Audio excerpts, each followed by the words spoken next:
Usa ka tingog, usa ka katawhan.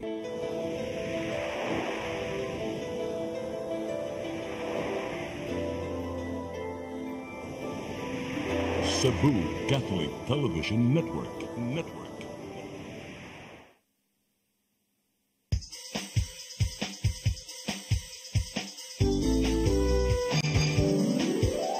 Hello Cebu, maayong buntag. Nagsunta ang kahayag nga nagsugid sa matuod, nadagan sa panghitabo. Hello Cebu, maayong buntag Pinoy.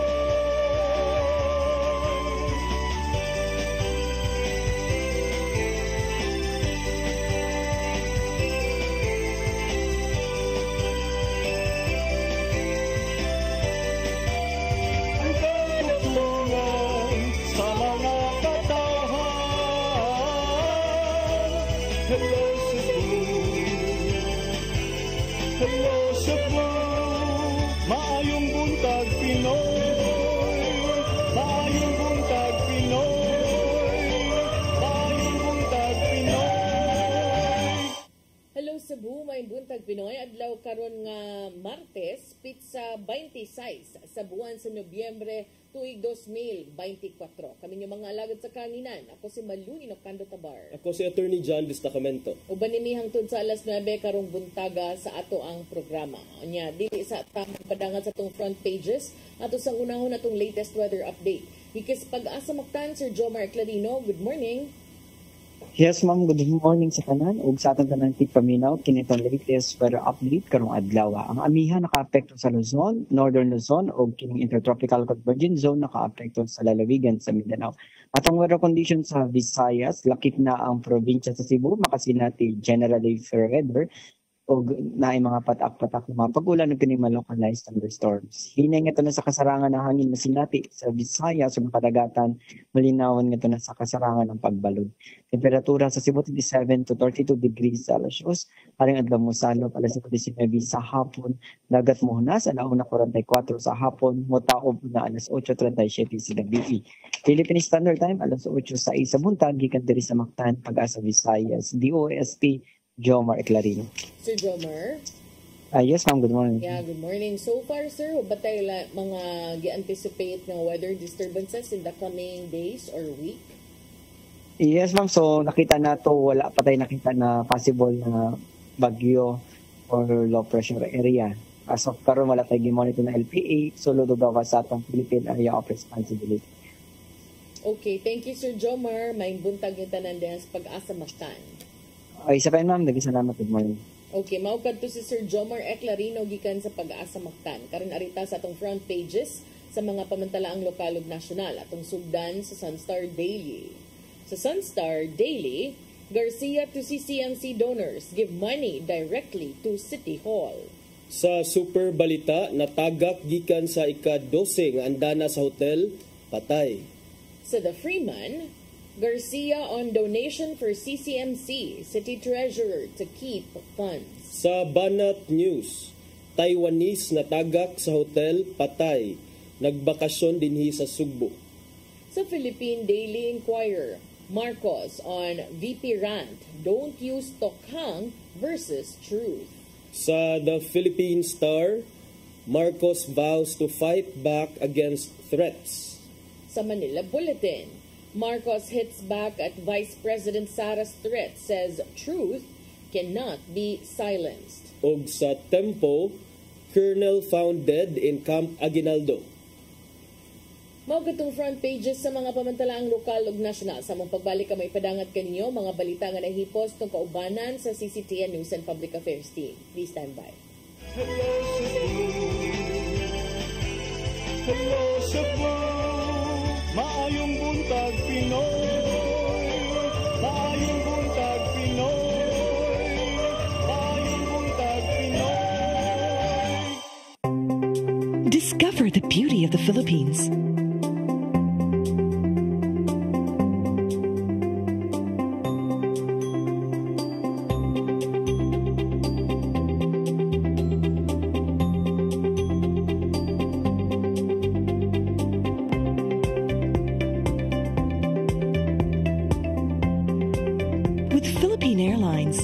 country's flag carrier.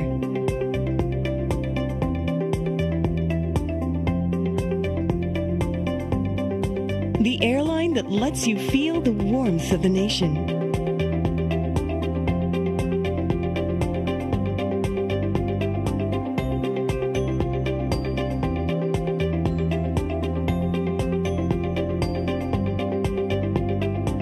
Mabuhay!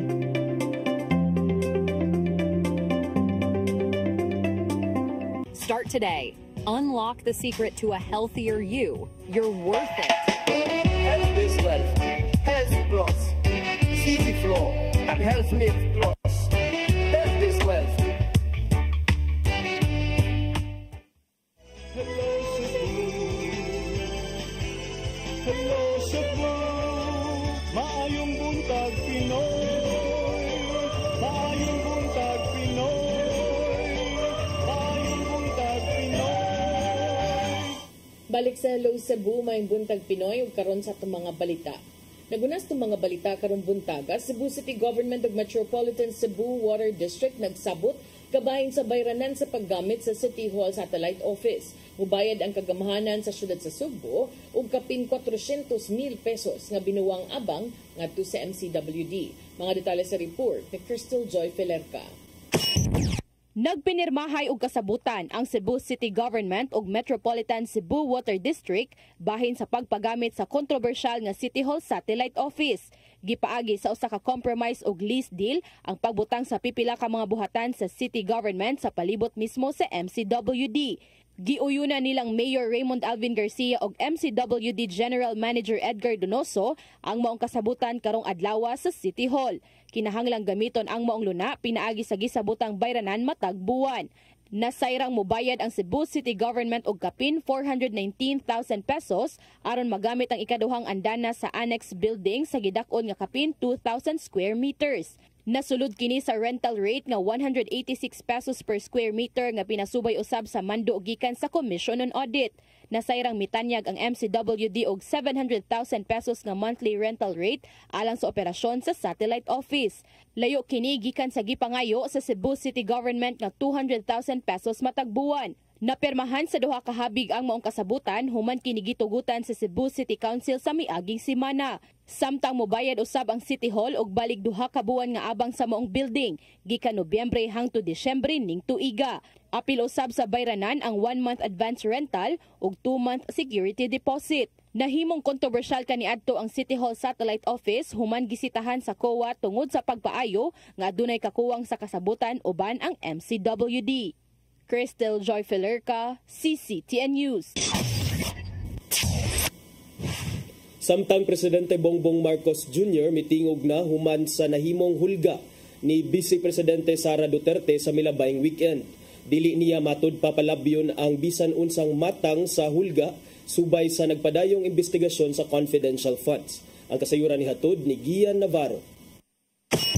Babaga ni Presidente Ferdinand Bongbong Marcos Jr. ang bisan unsang pagpanghulga sa krimen taliwasan ni mong gidangatan ni Vice Presidente Sara Duterte. Mitingog na karong adlaw ang presidente human gibutyag ang Vice Presidente ang giingong pag-assassinate kaniya og sa kapikas niyang si First Lady Liza Araneta Marcos. May namdumang na mahayag ang Vice Presidente netong nakalabing weekend nga adunay mupatay sa magtiayon kuno galing patyon man siya. Suma pa ni Marcos Jr. nga giyano-yano lang ang hulga sa Vice Presidente nga sama usab sa gibuhat ngadto sa mga yanong katawhan. Maong diigid niya kini palabyan og hayan ipatigbabaw ang balaod kun rule of law alang sa kaluwasan. Ang katotohanan ay hindi dapat itokhang. Tapos na sana ang usapang ito kung tuto pa rin lamang ang sinumpaang panata na bilang lingkod bayan ay magsabi ng totoo at hindi hahadlangan. Imbis na diretsahang sagot, nililihis pa sa kwentong chicheria. Hangad ko na matuldukan na itong mga pangyayaring ito sa parang matiwasay at magdadala sa atin sa katotohanan.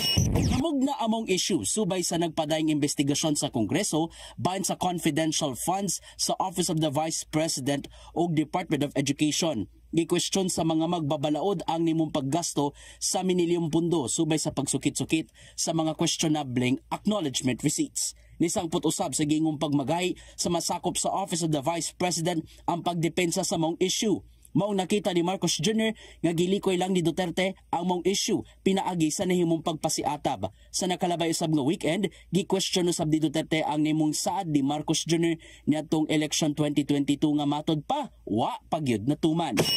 As a member of the National Security Council, based on EO 115 December 24, 1986, I do not recall receiving a single notice of meeting since 30 June 2022. Therefore, I request the NSA to please send to me the notarized minutes of all meetings conducted by the Council from 30 June 2022.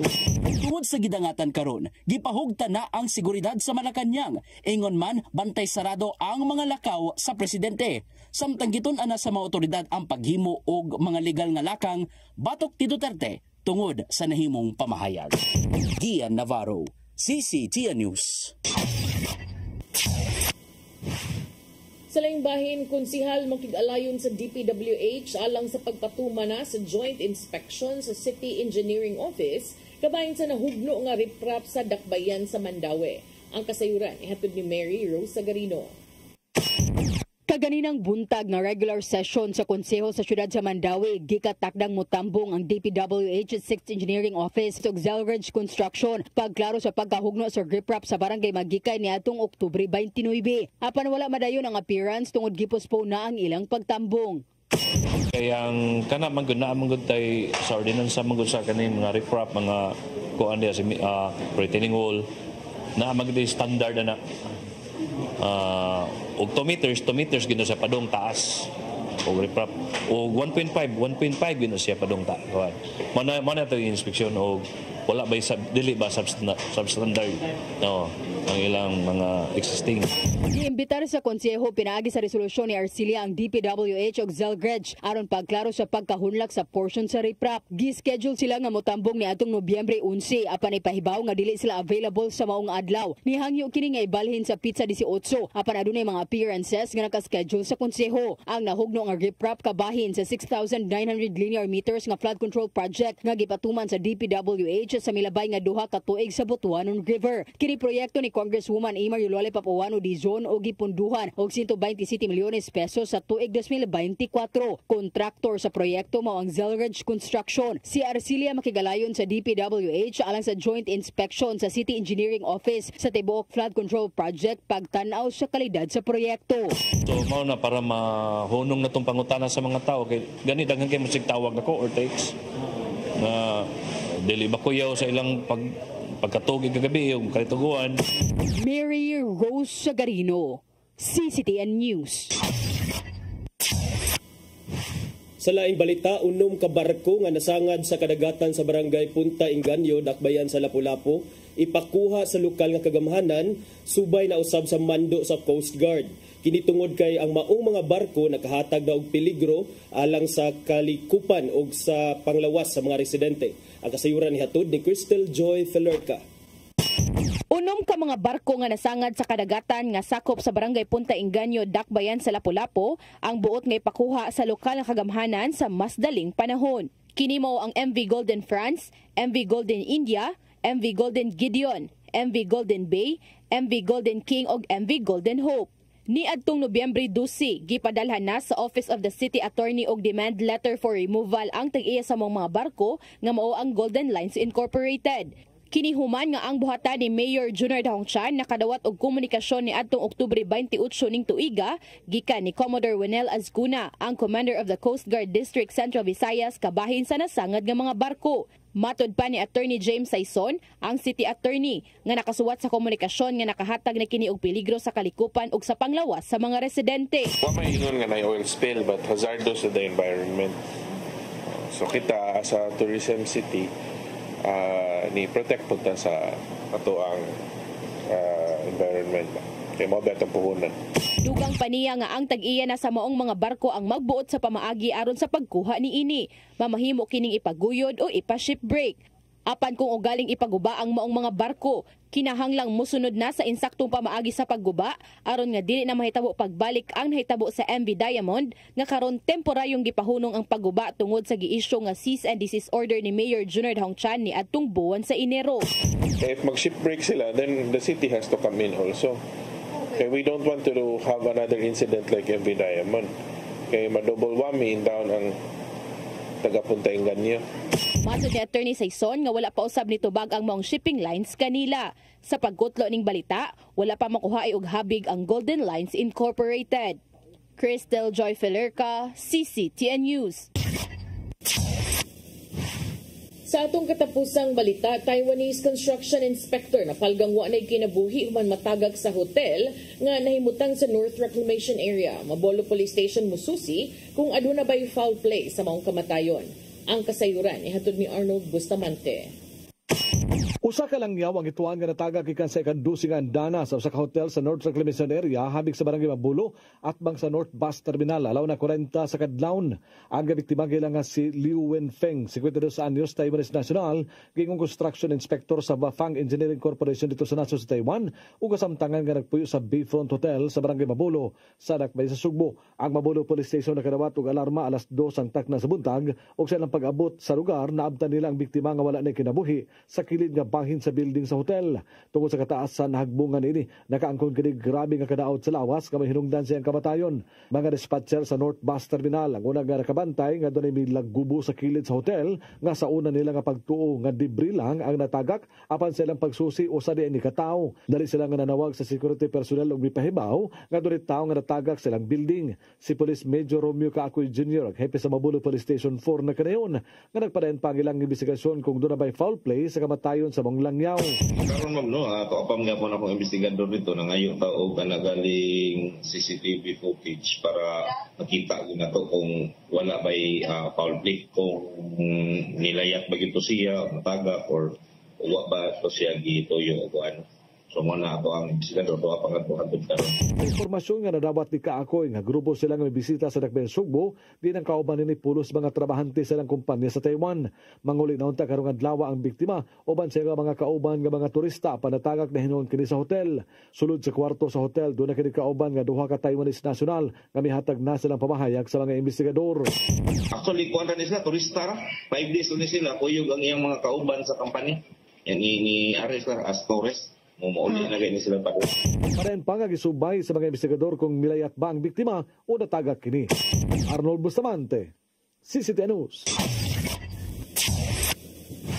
Mga itong mga balita nga nahipo sa itong kaubanan sa CCTN News and Public Affairs Team. Ito nakita kagahapon sa mga balita sa Sairi 47. Medyo dako-dako pa man itong oras, attorney, at usang ipadangat ato ang paghisgot-hisgot. Ato sa siguro itong unahon na itong gipaandam del, no? Katong full nga speech, although nahisgutan man to sa report ni Gian Navarro, ato itong ipakita ang kinatibukan, mga 3 minutes kapin man to, nga pamahayag ni Presidente Bongbong Marcos kagahapon. Ready na ba, Del? Nakakabahala ang mga pahayag na narinig natin itong mga nakarang araw.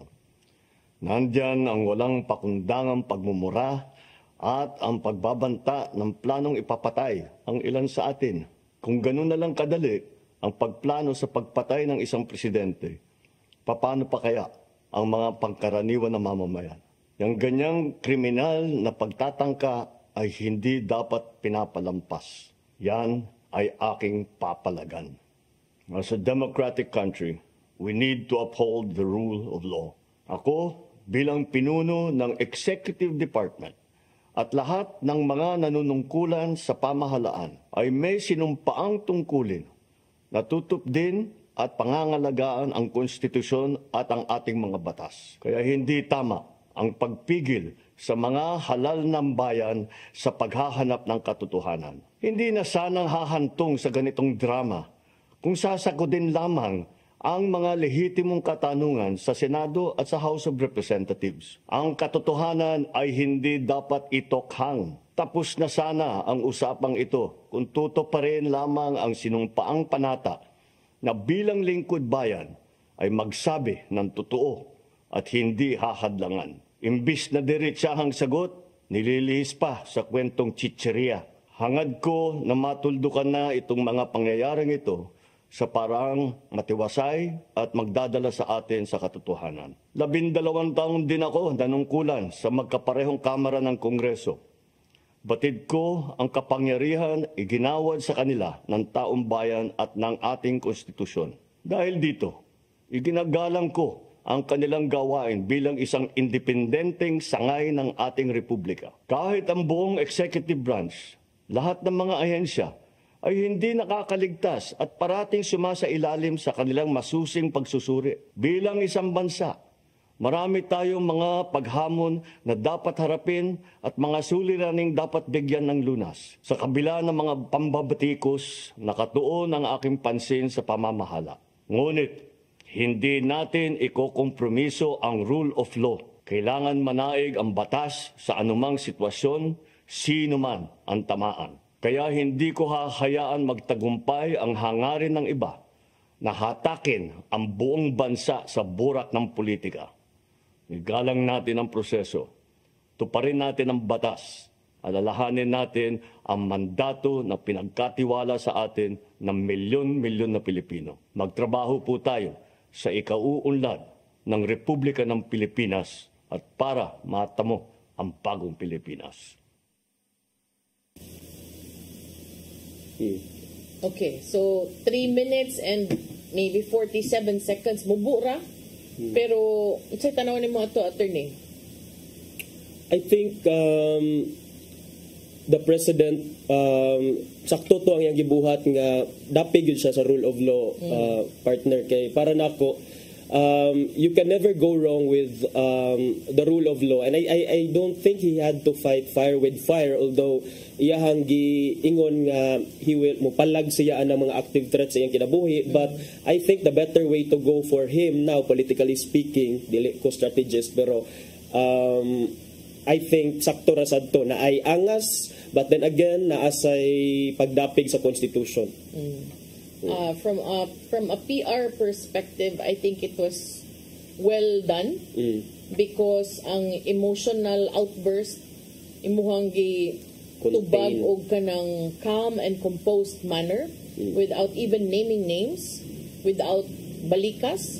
Yes. And driving home the point nga halag matinuod og di iyang istulti or applicable to him or not, or double standard or not, but ang iyang mga punto lang nga kanang na makabalaka matud pa ang way puas nga balikas og kasayon sa pagpanghulga sa pagpatay. Yes. So ang iyang point is murag kung ikaw pud nga maminaw kaingon ka nga ingon siya kung ingon ana naman lang day kuno kasayon ang paghulga sa usa na gani ka presidente unsa na lang kaha ang ordinaryong tao, alluding no to previous instances kay gisumpayan man kuno niya nga di na kuno mao ang pagpugong sa pagsusi sa kamatuoran ug di mada pagtukhang ang kamatuoran.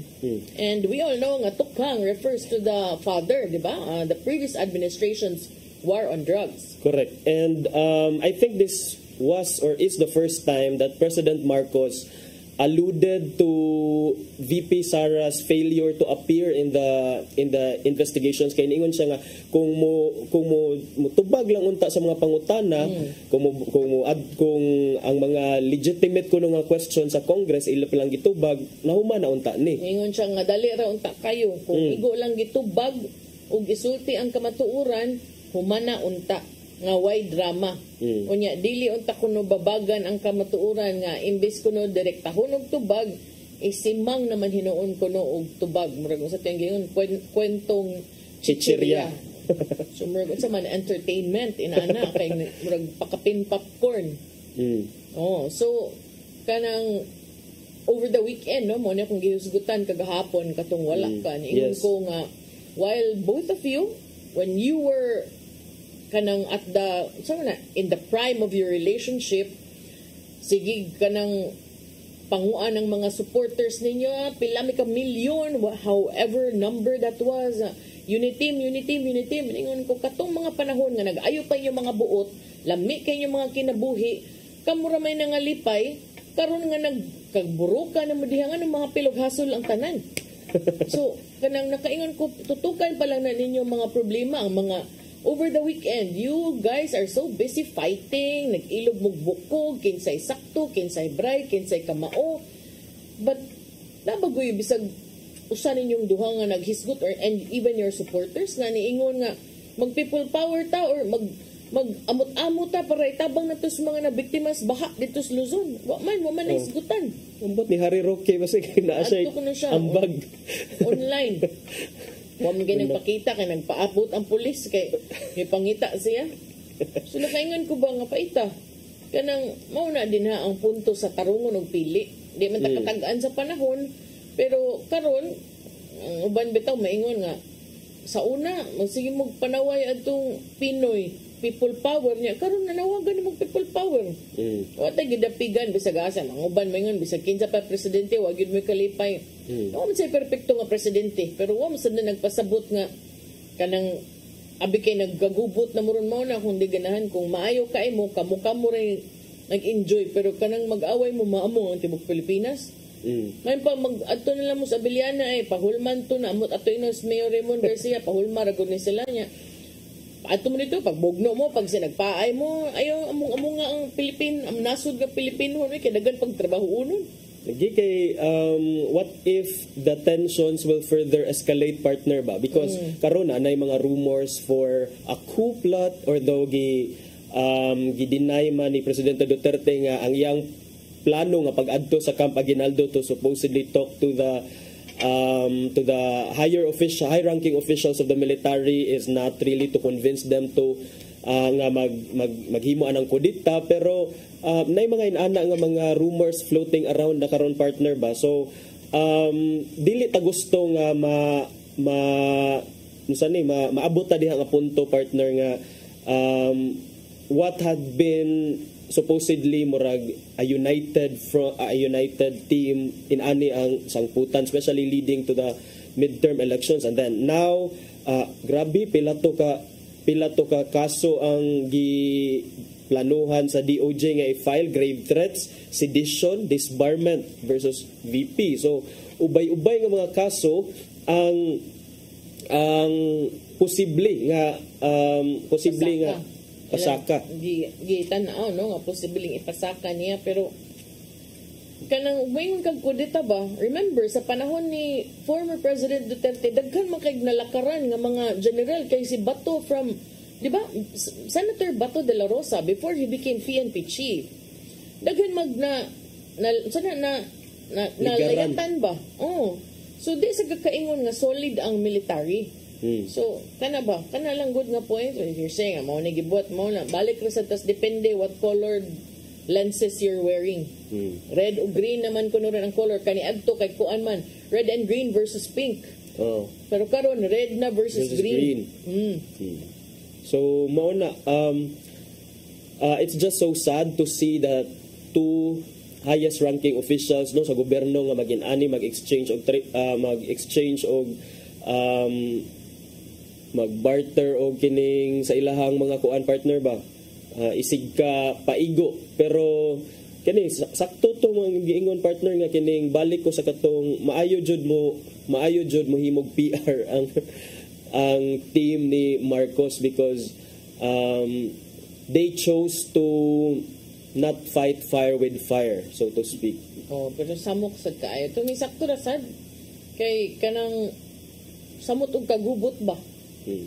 Nya ang kaning amahan imong giingon ni adto Camp Aguinaldo ni awhag sa mga militar nga panalipdan ang konstitusyon. Karon sad siguro na to you and your daughter you're both lawyers man. I am pretty sure that you know the rule of law and you're very familiar with the law kay na serbisyo baya mo sa gobyerno, di ba? Prosecutor pa ka. So let us siguro clarify and when we say protect the Constitution, let's not be selective about what portions of the Constitution we're supposed to protect. Because when we say we protect the Constitution, let's protect it at the same time, ensure that it's the entire Constitution, not only what serves you. Kana, murag sakto gyud na sa partner niya. Dahil ato ra bang update partner ha kay the President, including his wife, tuwa karon sa UAE. Business as usual. Business as usual. Lain man sa kay mag-guide na tas Malacanang no?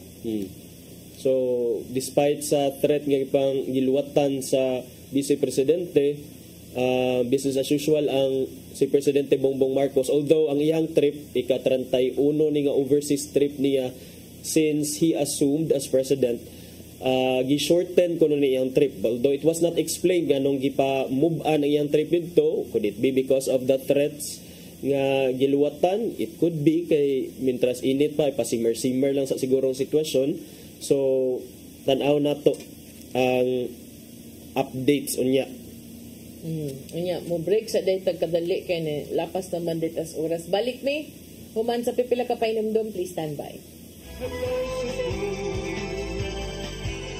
Hello Cebu, maayong buntag Pinoy, maayong buntag Pinoy, maayong buntag Pinoy. Discover the beauty of the Philippines.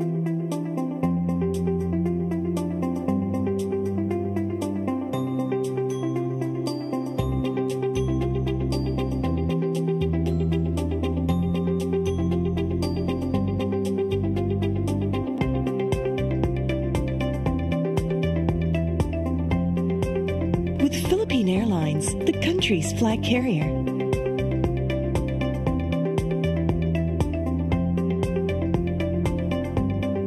The airline that lets you feel the warmth of the nation.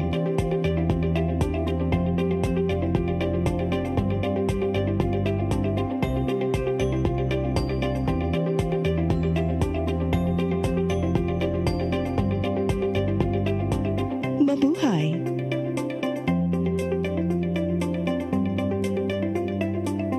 Your path to a new start. Nutrition. Exercise and elimination. Water. Sunlight. Temperance. Air. Rest and recreation. And most of all, Trust in God. Learn from our doctors. Be blessed by the testimonies of our overcomers. Ang inyong programa, Alam sa may sakit, walay sakit, ug dili ganahan magkasakit. Ozone Med Wellness Clinic New Start. Mapapanood every Saturday 8 to 9 a.m. Og ang replay airing matag Miyerkules 1:00 hangtod 2:00 sa hapon. Dinhilang sa CCTN Channel 47. New Start, Ozone Med Health and Wellness Talk. Start today. Unlock the secret to a healthier you. You're worth it. Health is wealth. Health Plus. CG Flow and Health Lift Plus. Health is wealth.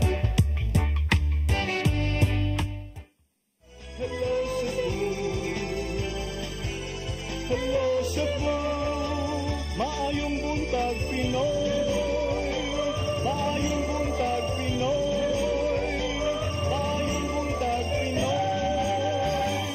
Balik ta sa Hello Cebu, may buntag Pinoy nya arita sa to ang pagpadayon sa atong paghisgot-hisgot. So si VP Sara partner mi attend siya sa hearing gahapon sa didto na sad sa kamara nya human kini sa mga grabe sad nga matensyonado nga eksena didto sa House of Representatives kay over the weekend, di ba, nagkuan to sila, may bisita siya sa iyang chief of staff, nya dayon yung chief of staff murag there was a health issue kay murag naglisod, and then karon do na say gagahapon do na say laing nga empleyado sa Office of the Vice President nga gidana sad sa ospital because of shortness of breath while the hearing was ongoing kagahapon. Ang hearing gihapon to kalabot gihapon sa giunsa pag gasto ni VP Sara or the Office of the Vice President, dili day VP, ang iyang confidential fund. So kani partner, when it comes to kuan kining unsay imong panan-aw aning confidential fund nga issue, does this seem dragging to you? Doesn't this seem dragging to you already? I think because of the refusal to answer directly, that's also one of the reasons. But to me, okay na ba akong ngailaning padayunon because it involves a lot of money, and kung personal money na ninyo, bahala rin kung saan ninyo gasto. Bisag inyo pa nang ipang sugnods kayo. Kaya inyo haman ng kwarta. Pero kwarta mong gudas mga tao, gihaguan ba? tinuod. So I think that has been the contention from the start, partner, no, nga kung gitubag lang gyud ato wala gi deflect ang mga issue ba, nahuman na unta ni Ron, and then unsa man sa wako nakasabot, partner, unsay role gyud ni Martin Romualdez, kay murag grabe jud ang kainit sa ni VP Sara towards the Romualdez. And then although gi-deny na ni Congressman Martin Romualdez nga wala man nagi politika ang kanang ongoing budget deliberations, Quadcom hearings. Maybe because he's the House Speaker, anya tuo siguro siyang gihunghungan, daanam ni silang nagdumot silang duhadaan kay nagtuo si Inday Sara nga si Romualdez mo papili pagka-presidente. Whatever it is, I am also sure di sad na tanan sigurong congressman madalang sad siguro unsa isulti, no. And bisan pa og moingon nagtumbling niya, mo tumbling sad sila. Ang pangutana din ha, ug wasag kay gi problema, wasag kay giwari-wari nga kwarta, wa may sa kapila pa kapangutan-on siguro. Okay, kagahapon natribukar man nga ang mga so-called nga security officers kuno, mao kuno ni ang nihatag sa confidential funds. DepEd o OVP disbursing officers matud pa. Dunay mga gipangtawag nga security officers, liman ka security, kinsa kani mga security officers nga maoy gitugahan nga mo proseso and then mohatag sa confidential funds nga na sa paid to informants and other recipients by special disbursing officers. So human sa hearing kagahapon, ang ka-authenticity sa mga acknowledgement receipts wala gihapon nila nasigurado because kato laging Mary Jane Piatos Mary Jane Piatos dunay kapin 1,200 ka mga acknowledgement receipts nga walay pangan. Wrong ang dates di ay kay instead nga 2022 na data og 2023, then lain sa mga acknowledgement receipts nga na survey na kuan siya na inspect sa COA, either walay signature or naay signature pero walay pangan, or naay mga pangan pero the names appeared to be fictitious. Pero naamingon man to si Acosta, yang staff nga kuan kuno na ako noy apelyido nga Piato sa Davao, pero ningon sad si Congresswoman Luistro nga na kanang wasla nag-inhanglang kwarta nga ni offer naman to 1 million para makapakita ani nga nang wa man sila ni claim ani. Oo, bitaw 1 million. Kay naano ba 1 million sa kinsay makasulti sa kuan whereabouts ni Mary Jane Piatos. So, ako na ato diri sa Cebu, ako adjudang ako anang i-report Piatos. Pero I don't know sa mangyod nga naman sa yung wala man sa gyud sa ba. Nya sa balik ta natong issue nga kuan, partner, kato laging gusto si Presidente Duterte nga makigsulti sa kuan, makigastorya sa mga opisyales sa Camp Aguinaldo. Miingon man ang AFP diri nga the military remains professional. So matod the Armed Forces of the Philippines Chief General Romeo Bronner Jr. nga professional kuno gihapon og ready nga mo depensa sa Constitution ang ilahang habig, ang ilahang kung ang AFP matod pa niya nga ang false ug misleading nga mga reports online claiming nga karon kuno gi-mobilize na sa AFP kunuhay ang ilang mga tropa tungod sa mga recent developments. Ang context mo gud ani, partner, because well-fed and well-treated kaayo ang AFP kuno at the time of President Rodrigo Duterte. Well, not just the AFP but also the police. I just don't know if that is true. That's true. And then kay bawra bata, partner, nga kining dili man sad ta makaingon nga just because what if they part gito siya sa kining imong trabaho is a presidente ka. So dili ka maka-expect nga lunod patay gyud ang suporta sa imuha kay especially karon maamong sa dimong trabaho siguro. So at least dunay assurance from the AFP through the Chief of the Armed Forces nga si Romeo Bronner nga don't worry, we always defend the Constitution man. Buto niya kanang sumay mahitabuan ni mao lagi kanang puros ka manawag ang both camps are using the rule of law. You're expecting them also to know the law and supposedly respect the law kay basic ba yan na bisan pag tanod, bisan pag kanang BHW, bisan pag kanang konsihal, barangay kapitan, kibaw biya na nga inigsud nimo sa gobyerno, apil na si mong panumpa nga mualagad ka. And I don't know kining if ever magani naka-violate si Vice President Sara Duterte sa Constitution and then naman several grounds for impeachment, I don't know what's taking Congress so long before sila mo file mo initiate sa impeachment complaint. Yeah, at ato lang sa klaruhon nga pwede ra gud og dili magquadcom unsa ang sakto nga proseso. Kay ang mga tao sad nagtuusad siguro nga mao ra gid na way. Ang advantage lang yun sa Quadcom on the good side ba is that it gives people a glimpse of how things work in government, how people that they voted into office perform. Yes. But on the other hand, ang disadvantage lang sad kay magamit siya for grandstanding. Political gain. Yeah, but as we have been saying, partner, nga whether jud ang politika. What's true now will not necessarily be true come 2025 or 2028. So even if karon murag na lingin man kuno ang bula, partner, so tan-aw na to kung asa na sad ni dadon ang istorya sa duha na to ka bida. Duha ka bida sa salida nga gitawag og Pilipinas ang hirap mong mahalin. May ingon ana. Pero para na ko ba kanang klaroon siguro nato balik og evaluate og hatag og importansya ang kamatuoran. Okay, ang kamatuoran magpabiling kamatuoran dilim na mahimo nga ang kamatuoran magdepende kung asa imo ang paboran. Kay selective na.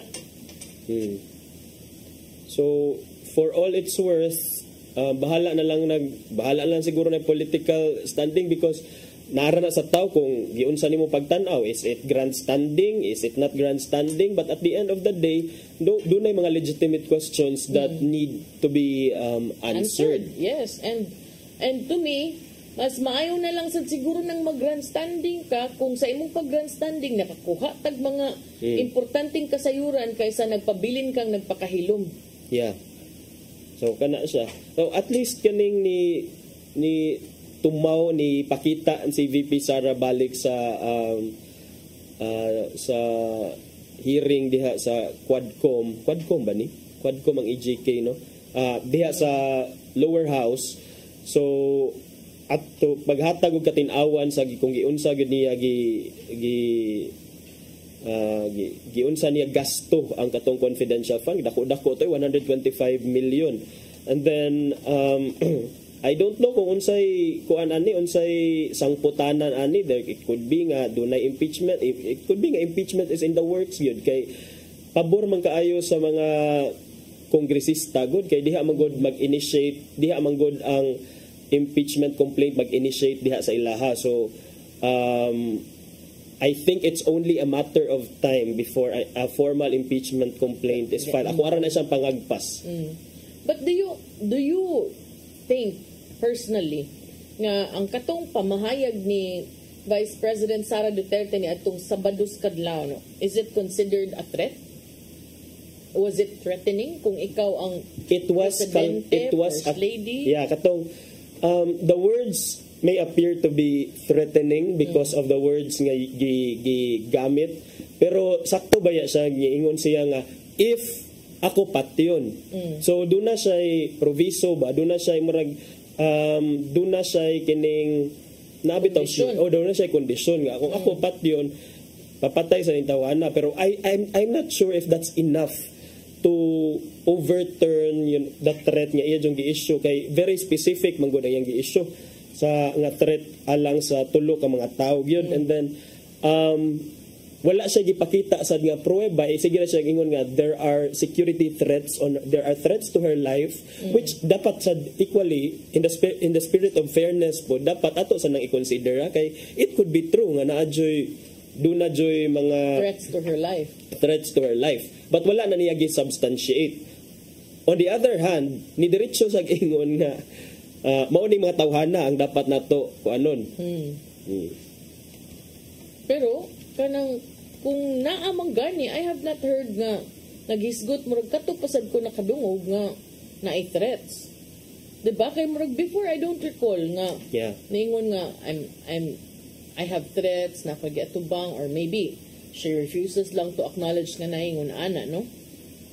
But you know, either way lagi ka uban raman mo before oy naunsa naman. Mao lagi. So naabot na sa pagpanghulga, and then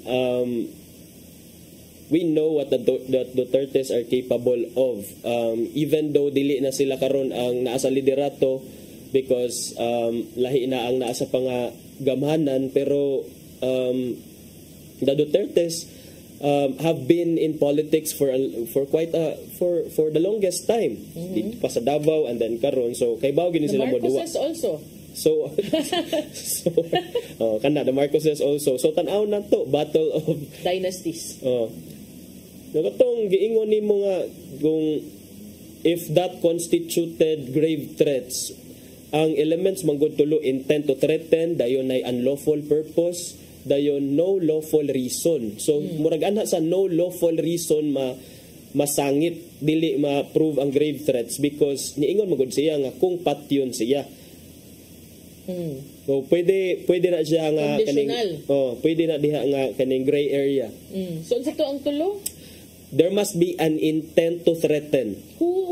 How will you prove intent? Intent is basically ma-prove nimo sa mga accusations.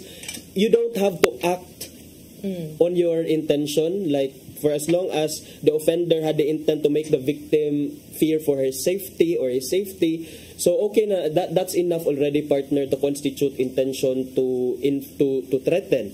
Ikaduha kaning gitawag nga unlawful purpose. The threat must involve a crime that is punishable under the law. Ang iyang githreaten man is to kill. Nigamit mo siya word nga kill. So that's unlawful purpose. So check. Dayon, no lawful reason. So the threat must have no legal justification. So katong iyang kapag pinatay ako, kator yung tulo ka words mo yung nakakuan. Nagkuan ako na siya, nagtugon ako na siya. Nga kung patyon ko, ayaw yung undang hangtod mapatay na nimo sila. And then he said, yes, ana. And then, I also wonder why, nganong sa duha ka kampo, wala gyud ni adto sa Supreme Court to seek relief up until this point. In terms of like how? Like, for example, kining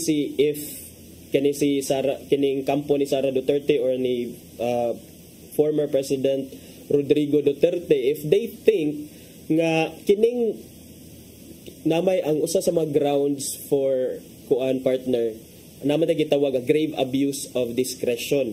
So bisan pag separation of powers mo, pero ang imong gibuhat is yes, you are granted with that power under the Constitution, but imuhang gi-abuse ka na nga discretion because maybe you're using it for some other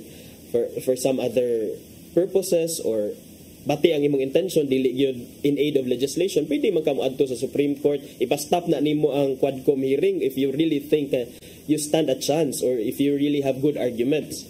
Kay grave abuse of discretion, so pwede sila mangayog certiorari ngadto sa Supreme Court, pero I don't know ano wa sa nagihimo karon. Murag they prefer to like na mga picture nga nagitabang ang kuan, ang iyang tao, ang iyang staff. She prefers to visit there and even stay there for kuan. Dito siya nagstay sa office ang igsuon. Yang ano ko nung pagawson man siya nga ang possessor man kuno ato nga office is iyang igsuon, and then doon naman kuno siya ay doon naman kuno siya consent gikan sa iyang igsuon to stay in that office. So ay pait. No, lagi na akong giingon lagi katong nag-ay pa inyong buot kamura may nagngisi-ngisi og naglipay-lipay.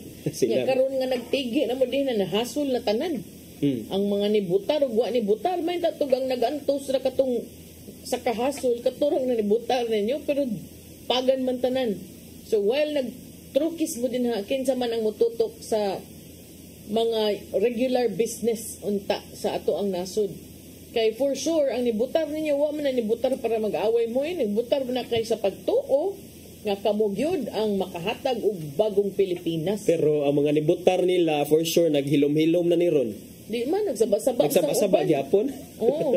Sagunsa naman lang, na mga drawing-drawing, na mga panawagan-panawagan, na pray for the Philippines, dugay nang minag-ampo sa Pilipinas. Oy, pero ampot, everyday magita dapat mo pray for the Philippines, whether it's good or bad.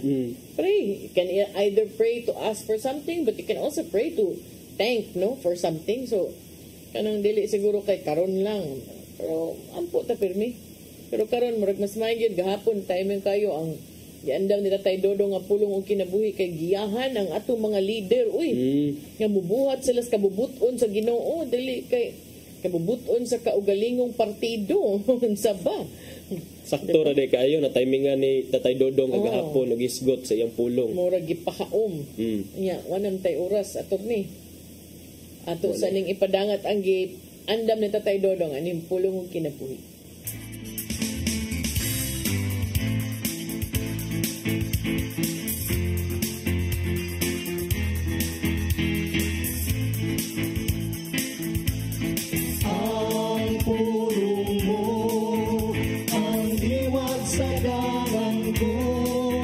Forgive and forget. Ang kadaghanan mingon nga lisod ang paghimo nini. Sayo ng pagpasaylo apan ang paghikalimot mo'y lisod. Bisan kung mingon na kita nga atong gipasaylo ang tao nga nakasala kanato apan dili mawala sa atong una-una ang ilang gibuhat. Sa Mateo 6:14 sa 15 ng ingon, kay kung pasayloon ninyo ang nakasala kaninyo, pasayloon usab kamo sa inyong amahan nga atuwa sa langit. Apat kung dili ninyo sila mapasaylo, dili usab kamo mapasaylo sa inyong amahan nga atuwa sa langit. Agay nato hinumduman nga ang tinuod nga pagpasaylo mo ang pagkikalimot sa hingpit sa nangagi. Kaya ang pagpasaylo mo ang pagbutang o katapusan sa imong kasuko sa nakasala kanimo. Ingon niya ang kinaya sa Ginoo sa imong pagduol o pagpangayo o pasaylo, dili siya magduha sa paghatag nini. O hingpit yang hikalimtan ang imong sab. Apan lahi ang tao o pasaylo man doon apan magsigi o hiskot sa nangagi. Sa Isaias 43:18 natos 19 nag-ingon, apan ang Ginoo mingon, ayaw na hinumdumi ang nangagi.